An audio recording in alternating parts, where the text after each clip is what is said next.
खबर नरसिंहपुर तेंदुखेड़ा से। अतिथि शिक्षक महासंघ मध्य प्रदेश जिला नरसिंहपुर तहसील इकाई तेंदुखेड़ा के द्वारा अपनी मांगों को लेकर रैली निकालते हुए तहसीलदार तेंदुखेड़ा नीरज पटेल जी को मुख्यमंत्री स्कूल शिक्षा मंत्री मध्य प्रदेश शासन के नाम सामूहिक रूप से ज्ञापन सौंपा। तहसीलदार महोदय के समक्ष अपनी बात रखते हुए मुख्यमंत्री तक हमारी मांगे पहुंचाई जाएं। तहसीलदार ने आश्वासन दिया अपनी मांगों का ज्ञापन वरिष्ठ अधिकारियों के माध्यम से मुख्यमंत्री और शिक्षा मंत्री को पहुंचाया जाएगा।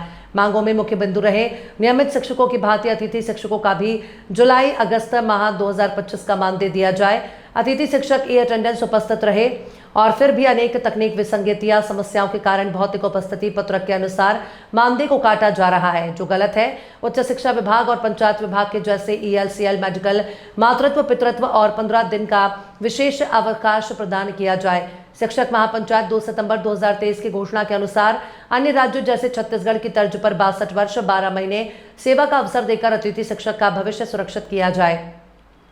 नाम से और शिक्षा मंत्री महोदय के नाम से ज्ञापन सौंपने आए हैं। हमारी मुख्य समस्या ई अटेंडेंस की है और हमारा जो जुलाई और अगस्त माह का मानदेय नहीं मिल रहा है, जबकि शिक्षा मंत्री महोदय ने अपने कई बयानों में कहा है कि ये ट्रायल चल रहा है और आपका मानदेय नहीं काटा जाएगा।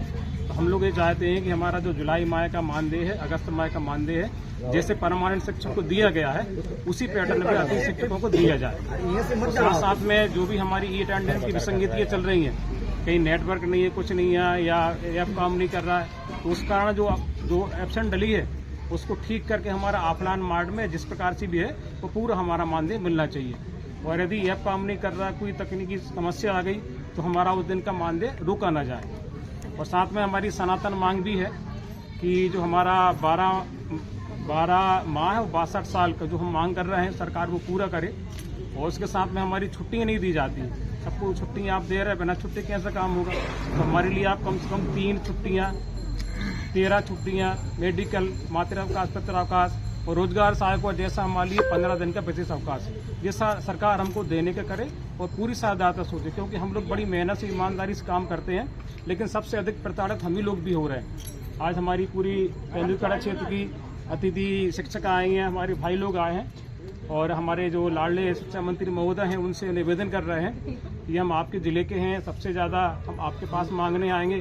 तो हमारे लिए जो जुलाई अगस्त का मानदेय है और सितंबर तक का जो वादा आ रही है वो हमको पूरा दें और साथ साथ में हमारे लिए छुट्टियां दें, विशेषकर रोजगार सहायकों को जिस प्रकार से छुट्टियां दी जा रही हैं उसी प्रकार दें। इसी प्रकार की छुट्टियां अतिथि विद्वानों को दी जा रही हैं। कम से कम हमारे लिए महीने में 3-4 छुट्टियाँ तो मिल पाएँ सब मिलाकर। और जो हमारा जो मांग है हमारी कि जो 12 साल 12 महीना और 62 साल उम्र तक हमको सेवा में लिया जाए, जैसा अन्य राज्यों में किया गया, बिहार में किया गया, छत्तीसगढ़ में किया गया है। माननीय सुप्रीम कोर्ट के अनेक ऐसे उदाहरण हैं जिनके द्वारा हमारा काम हो सकता है, उसमें हमसे निवेदन करेंगे ले आएँ।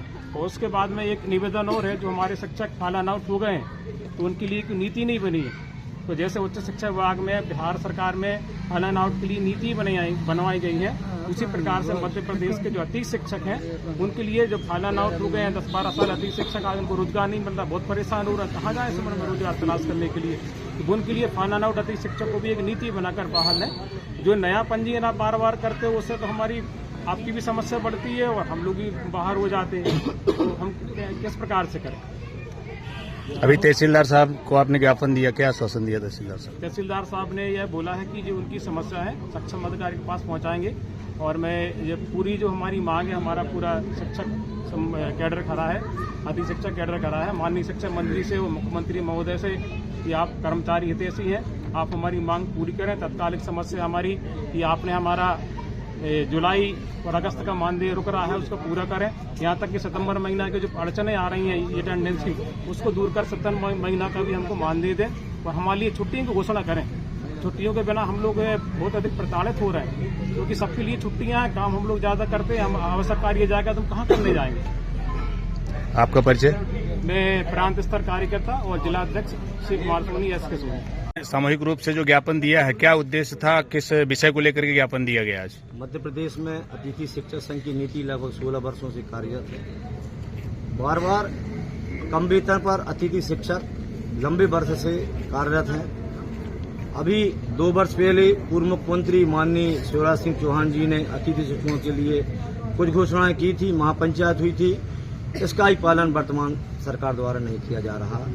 और ये अटेंडेंस लगाना अतिथि शिक्षक इसका विरोध नहीं कर रहे हैं, किंतु प्रायः देखा जा रहा है अधिकतर ग्रामीण अंचलों में आज भी ई अटेंडेंस को लेकर तकनीकी गड़बड़ियां आ रही हैं। इतना सक्षम मोबाइल हर एक अतिथि के पास नहीं है कि वह वहां पर उसका उपयोग कर सके, और भी कई जगह तकनीकी गड़बड़ियों के कारण ये अटेंडेंस नहीं लगाई जा रही है। अभी जैसे माननीय शिक्षा विभाग के आदरणीय जनप्रतिनिधियों ने शिक्षक संघ को जो बार बार विश्वास दिलाया था कि किसी भी अतिथि की ई अटेंडेंस के कारण तनख्वाह नहीं कटेगी, किंतु अभी 1 सितंबर को सभी स्थायी शिक्षकों का वेतन तो दे दिया गया है, किंतु अतिथि शिक्षकों का वेतन नहीं दिया गया है। यह अन्याय है और पक्षपातपूर्ण रवैया है। इससे पूरे प्रदेश में अतिथि बौखला गया है और उसके साथ ही सरकार दोहरी नीति अपना रही है। इसके खिलाफ मध्य प्रदेश में पूरा अतिथि आक्रोशित है, क्योंकि कहीं न कहीं कोई भी अतिथि आज इतना सक्षम नहीं है, उसकी आर्थिक मजबूरियां हैं। एक तरफ अतिथि शिक्षकों को स्थायी शिक्षकों से 10 गुना कम वेतन मिल रहा है, उसमें भी वो परिवार पाल रहा है, उसके बाद भी उसकी कोई स्थिरता नहीं है। और स्थायी शिक्षकों के लिए क्यों यह नियम लागू नहीं किया जा रहा? स्थायी शिक्षकों पर सरकार क्यों दबाव नहीं बना पा रही है? अतिथि शिक्षकों को क्यों मोहरा बना रहा है? आखिर अतिथि शिक्षक का यदि वेतन काट लेगा तो उनका परिवार, वैसे ही मई जून का वेतन मिला नहीं है, कोई उनके परिवार पर आर्थिक भविष्य, उनका परिवार काफी परेशानी रहेगा। और यह जानते हैं कि सबसे ज्यादा यदि एक कटु सत्य है, माननीय मध्य प्रदेश शासन जानता है, शिक्षा विभाग जानता है कि स्थायी शिक्षक की अपेक्षा अतिथि शिक्षक बहुत अच्छा काम कर रहे हैं, और उनके कारण ही आज मध्य प्रदेश का शिक्षा का स्तर सुधरा है और रिजल्ट सुधरा है। इसके बावजूद अतिथि शिक्षकों के साथ व्यवहार किया गया है। इसलिए हम माननीय मध्य प्रदेश शासन के जनप्रतिनिधि, माननीय शिक्षा विभाग के जनप्रतिनिधि हाथ जोड़कर विनम्रता से निवेदन करते हैं कि जिस तरीके से जुलाई अगस्त का स्थायी शिक्षकों का वेतन बिना अटेंडेंस काटे ऑफलाइन तरीके से दिया गया है, उसी तरीके से हम अतिथि शिक्षकों का भी अटेंडेंस बिना अटेंडेंस काटे ऑफलाइन वेतन दिया जाए, और सितंबर में भी यही व्यवस्था हो। और जिस दिन स्थायी शिक्षकों का सरकार पूरा अटेंडेंस व्यवस्था करने लगेगी, हम दावे के साथ कहते हैं अतिथि 100% आपके साथ था, है और खड़ा रहेगा। आपके ज्ञापन जो आपने दिया है, अगर ये मांगे पूरी नहीं की गई तो अगला कदम क्या होगा आप लोगों? अब यह तो प्रदेश स्तर की अभी पूरे प्रदेश में चल रहा है, इसके बाद अभी 2-4 दिन का समय लगेगा। संभव हुआ तो रविवार को माननीय मंत्री जी से भी चर्चा हमारे अतिथि कर सकते हैं। प्रदेश भोपाल में भी हमारे प्रदेश अध्यक्ष इस संबंध में माननीय मुख्यमंत्री जी ज्ञापन दिया है। इसके बाद जो कुछ होगा पूरे प्रदेश की कमेटी और स्थानीय स्तर होगा, हमारा कदम करेंगे। आपका परिचय? जीवेश्वर सिंह। अतिथि शिक्षकों ने तहसील कार्यालय आकर के माननीय मुख्यमंत्री जी के नाम ज्ञापन सौंपा है। उनकी जो भी मांगे हैं उसके संबंध में प्राप्त ज्ञापन को ऊपर सक्षम अधिकारी को प्रेषित किया जाएगा।